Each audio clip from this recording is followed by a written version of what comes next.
Hello and welcome to week 3 of EDU 507. Our focus for week 3 is trauma-informed classroom management.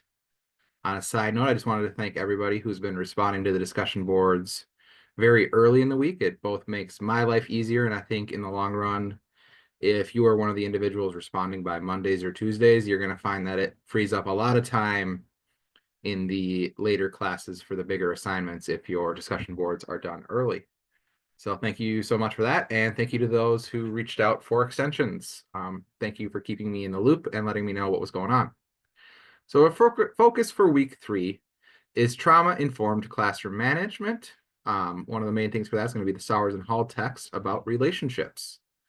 Safe enough and healthy enough relationships that are consistent and predictable are very important. One thing to note, anecdote from my setting is that there's such a thing as being too close, and that can actually be more damaging than holding people at a distance. There's specific strategies on page 104-ish that I want you to pay attention to. And a reminder that learning new ways of being can be scary and takes courage. If this isn't already something you're doing, or if you're doing it differently, change is hard. And you don't necessarily have to change. You don't have to change. But adding new things into your routine or finding new ways to deal with students who are maybe difficult in your room can be hard. It's a balance of relationship and accountability. As I mentioned for the first one, there's such a thing as being too close. And if you're bending the rules for one student and not holding them accountable, other students will see that. Teach, model, reteach, and model some more to help students develop competencies. Patience and support over the long term are keys in mitigating the impact of trauma and really in all things. So 2 different ways that stress can go. Can be, if it's unpredictable, severe, and prolonged, that can lead to vulnerability. Whereas if it's predictable, moderate, and controlled, that can lead to resilience. That is good stress, eustress. When stress overwhelms our systems because of its intensity or chronic nature, move that. No, sorry, there's a little thing over there. You get back into a corner and have reached the end of the continuum, we experience toxic stress or trauma. This is the continuum they're talking about here. It comes from the career and kinder text. And basically, the big takeaway here is that there is such a thing as productive stress, and that allowing students to struggle productively can lead to greater resilience and greater achievement both in life and in academics. To do this week, we have 3 learning objectives, which are to summarize the thinking behind trauma-sensitive approaches to relationships and appropriate strategies for use in raising a community of learners, identifying signs of dysregulated behavior in children, and explaining how the basic principles of neurobiology of stress and trauma impact the classroom setting. And lastly, developing a personal philosophy of addressing all the needs of all learners via trauma-informed mission and values statement. So your activities are to watch the week 3 videos, which is, I believe, just this one. You have 4 chapters to read, 1 in Sowers and Hall and 3 in career.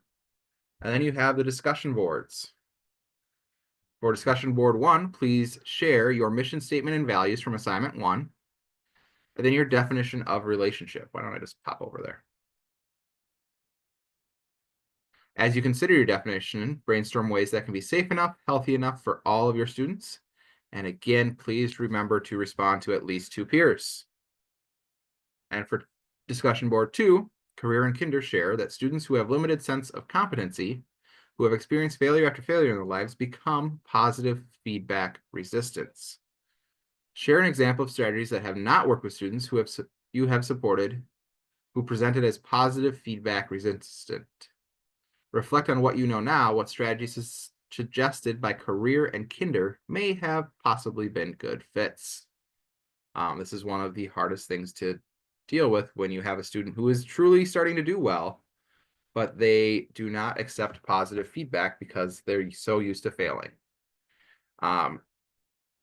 In the adult prison world, this shows up where individuals will be one test or one class away from graduating, and suddenly they get into a cycle where they're getting into fights or getting sent to segregation for one thing or another repeatedly and can't stay in school. And we find that that self-sabotaging behavior becomes more and more pronounced the closer to success those students get. And it can be very hard to help them through that. Our next assignment is an annotated bibliography that is due Saturday of week 4. The purpose is to engage with research literature about the program essential question. So review the academic databases available through Concordia and find 10 peer-reviewed articles about effective or exemplary teaching, 5 about teaching in general, and 5 focused on teaching learners who have experienced trauma. In the paper, provide the APA-style reference for each article, followed by a brief, descriptive, and evaluative paragraph. That's the annotation. The purpose of the annotation is to inform the reader of the content of the article, the methodology, so is it quantitative, qualitative, if that's applicable, mixed method, and the relevance of the article, including comments towards answering the program essential question. Each annotation should be between 125 and 175 words, not counting the actual reference. Make sure you do APA format, and a reference section should not be included as the APA formatted citations are in the body of the paper. You can also find an annotated bibliography example here in library services. So you'll have to go to the library services in Concordia and find a sample. I will also look and see if I can find one to put in D2L. An annotated bibliography, in short, is just a nice, easy way for you to keep track of what you've read. That includes a summary and a citation. It is a great method to start preparing yourself for the final paper, as you can start keeping track of articles in a more meaningful way.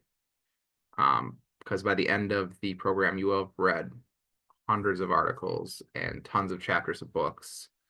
And if you were to keep a running annotated bibliography with keywords and such, you would have a much easier time going back and finding those at the end of the program. So it is something that I suggest keep doing in a way that you find useful to yourself.